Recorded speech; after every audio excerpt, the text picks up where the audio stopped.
बिस्मिल्लाहिर्रहमानिर्रहीम। ये हमारा आज का लेक्चर नंबर 11 है। सेकेंड ईयर फाइन आर्ट्स से रिलेटेड गंधारा आर्ट हमारा अभी तक का एक सेक्शन है जो चल रहा है, जिसके अंदर हम अजंता आर्ट की पेंटिंग्स और फ्रेस्कोज के ऊपर बात कर रहे हैं पिछले कुछ दिनों से। आज का हमारा टॉपिक है टेक्निक्स एंड मटेरियल्स पर, और ये एक बहुत ही इंटरेस्टिंग टाइम पीरियड होता है जिसके अंदर आप टेक्निक और मटेरियल को बहुत अच्छे तरीके से स्टडी कर सकते हैं।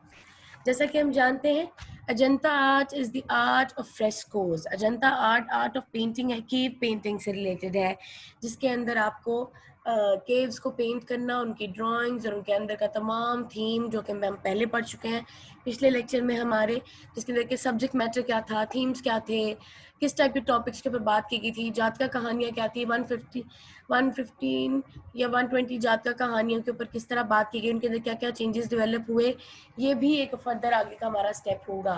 लेकिन आज हम बात करने वाले हैं गंधारा आर्ट के अंदर, केव पेंटिंग्स के अंदर क्या टेक्निक्स और मटेरियल्स इस्तेमाल किए गए। मौजूआत जैसा कि आप जानते हैं कि गौतम बुद्ध की हालात ज़िंदगी, औरतों की अक्कासी और जानवरों की अक्कासी की गई थी।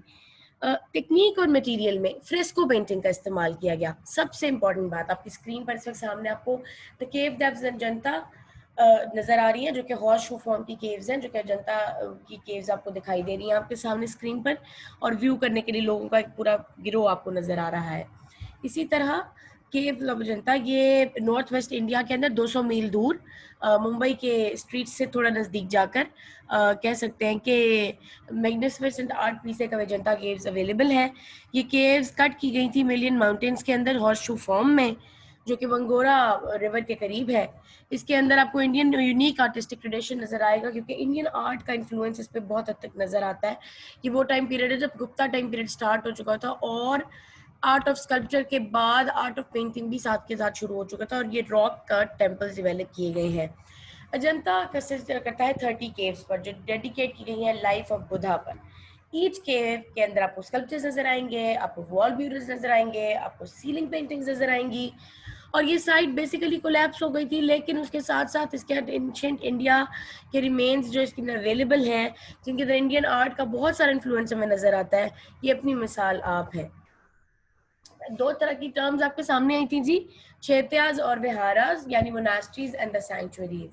द केव्स ऑफ अजंता, जो कि 200 सेंचुरी से बेस करती हैं, दो डिस्टिंक्ट फेजेस हैं इसके। पहला है कि 1890 के अंदर अजंता केव्स को बाकायदा इंडियन आर्ट का एक important ancient influence art consider किया गया था 1819 में, जिसके अंदर बहुत सारे आर्टिस्ट और स्टाइल्स थे जिनके ऊपर काम किया गया था। The caves at the caves at the site are not numbered chronologically।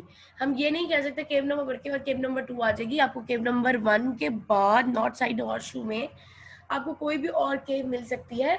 All of the caves at Ajanta fall into category of viharas. जितनी भी अजंता की केव्स हैं उनको हम विहारास बोलते हैं, यानी monasteries with the residence halls. और जो चैत्याज हैं बेसिकली वो सैंक्चुरीज हैं, जो कि स्टूपा मॉन्यूमेंट हॉल्स डेवलप किए गए हैं, जिसके एग्जाम्पल मैं आज आपको आखिर में एक देने भी वाली हूँ। आपको बहुत अच्छे से समझ आ जाएगी कि सैंक्चुरी और मोनास्ट्रीज में क्या डिफरेंस है। नेवरदलेस हम कह सकते हैं कि each cave has its own unique characteristic. हर केव का अपना कैरेक्टरिस्टिक है। हर केव अजंता के बार को टोटली रिप्रेजेंट करने के लिए एक बहुत बड़ा एलिमेंट कंसीडर की जाती है। आपके सामने केव नंबर 1 जिसका भी जिक्र किया गया था, उसका पूरा प्रॉपर प्लान भी आपको नजर आ रहा है, जिसमें आपको चैत्याज और विहारस का कॉन्सेप्ट बहुत अच्छे से नजर आ जाएगा। आप देख रहे हैं आपकी स्क्रीन पर आपको नजर आ रहा है फ्रेस्को पेंटिंग। बेसिकली जो पेंटिंग की टेक्निक इस्तेमाल की गई थी अजंता आर्ट के अंदर, वो है फ्रेस्को पेंटिंग, यानी method of painting water based pigments on freshly applied plaster on the wall surface. यानी वॉल की सरफेस के ऊपर सरफेस प्रिपेयर की जाती है, और वॉल पेंटिंग बेस करने के लिए पिगमेंट्स का इस्तेमाल किया जाता है। और सबसे पहले दीवार की सतह को पत्थर से रगड़कर हमवार किया जाता है, उसके बाद मिट्टी में भूसा मिलाकर लेप किया जाता है ताकि वो दीवार मोटी और नरम हो जाए। इसके बाद प्लास्टर लगाया जाता है। इस प्लास्टर पर आपको कह सकते हैं कि खाका बनाया जाता है, यानी किसी गहरे रंग से मोटा या काले रंग का, सुर्ख रंग का चौक या कोई भी रंग लिया जाता है और आउटलाइन बनाई जाती है। फिर गीले प्लास्टर पर ही रंग भरे जाते हैं, जो कि खुश्क हो जाने पर मजबूत हो जाते हैं। ये तस्वीर खुश्क होने के बाद इसको पॉलिश किया जाता है या बर्निश किया जाता है ताकि इसमें चमक पैदा हो जाए। आपकी स्क्रीन पर सामने आपको नजर आ रहा है कि वाटर बेस्ड पिगमेंट्स है, जो कि फ्रेशली बेस्ड प्लास्टर के ऊपर, जो कि दीवार के ऊपर ताज़ा ताज़ा या वॉल की दीवार पे लगाया जाता है, उसको ऊपर सरफेस ऑफ वॉल लगाया जाता है। फिर कलर उसी वक्त ग्राइंड और ड्राई करने के बाद प्योर वाटर में मिक्स किए जाते हैं और फिर गीले प्लास्टर पर भी, हल्के गीले प्लास्टर के ऊपर ही इनको परमानेंट कपाट देने के लिए लगाया जाता है। The painting of Ajanta similar to European frescoes and the मिस्री frescoes.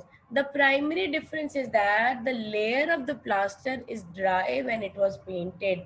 A rough plaster of clay, cow dung यानी काउ का फुजला और राइस हस्क इस्तेमाल किए जाते हैं उसको रस करने के लिए। राइस हस्क का मतलब है भूसे का इस्तेमाल किया जाता है उस दीवार की सतह को को नरम करने के लिए और मजीद नरम और मोटा बनाने के लिए।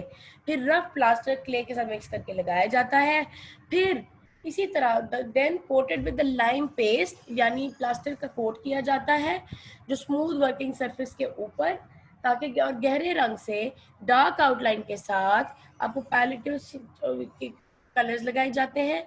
पिगमेंट्स का इस्तेमाल किया जाता है जिसमें पैलेट के अंदर 6 अहम कलर्स हैं जो कि फ्रेस्को पेंटिंग्स में इस्तेमाल किए गए हैं। वो है येलो, रेड, ओकर, ग्रीन, ब्लू, लैपिस lazuli और साथ में आपको ब्लैक कलर की आउटलाइन या वाइट कलर भी नजर आएगा। फ्रेस्को पेंटिंग में वाटर बेस्ड पिगमेंट्स इस्तेमाल किए जाते हैं जो कि प्लास्टर के साथ मिक्स करके ही लगाए जाते हैं सरफेस पर। और इसके अलावा grinding dry powder pigments in pure water, dry water pigments को प्योर वाटर में मिक्स करके कलर बनाया जाता है। फिर उसको सेट किया जाता है, परमानेंट वॉल पेंटिंग की जाती है। The frescoes on the ceilings and walls of the Ajanta caves are painted between 200 BC and 600 BC are the oldest known frescoes in India. They depict the Jataka tales that are stories of the Buddha's life and former existence as Bodhisattva. हम कह सकते हैं कि जातका कहानियों के base के ऊपर ये बुद्धा की लाइफ कटी गई है और इसको बोधिसत्व का नाम दिया गया है। The narrative episodes are depicted one another through, although not in a linear order. Their identification has been a core area of research on the subject since the time of the site's rediscovery in 1819. Other locations with valuable preserved ancient and early medieval frescoes are Ellora Caves, Bagh Caves, or Badami Caves. Frescoes have made in several techniques including tempera and the fresco technique. More over आपकी screen पर आपको नजर आ रहे हैं frescoes की छोटी छोटी forms जो कि डेवलप की गई हैं एज अ फिलर्स। आपको फ्रेस्को के छोटे छोटे पैनल्स नजर आ रहे हैं जिसके अंदर आपको एनिमल रिप्रेजेंटेशन और फ्लोरल इंटरप्रिटेशन दिखाई गई है। आपको फ्रेस्को के ऊपर की एक और एग्जांपल के लिए केव नंबर 1 के फ्रेस्कोस की पिक्चर दिखाई जा रही है जिसके अंदर श्रीलंका का बादशाह बनने वाला अदमा पत्नी जो है वो बादशाह आ रहा है और एक पूरा मंजर जो बादशाह के वेलकम का है वो पेंट किया गया इस फ्रेस्को वॉल के ऊपर। आपको एक inside view of the cave with temple भी नजर आ रहा होगा जिसकी छत के ऊपर फ्रेस्को हुआ हुआ है, लेकिन बेसिकली वो टेंपल है और ये किसी खातून ने बनाया कि फीमेल बेस्ड ह्यूमन पोस्चर्स बनाए गए हैं जो रिप्रेजेंट करते हैं कि ये किसी फीमेल फिगर या किसी फीमेल औरत ने इसको डेवलप कराया है।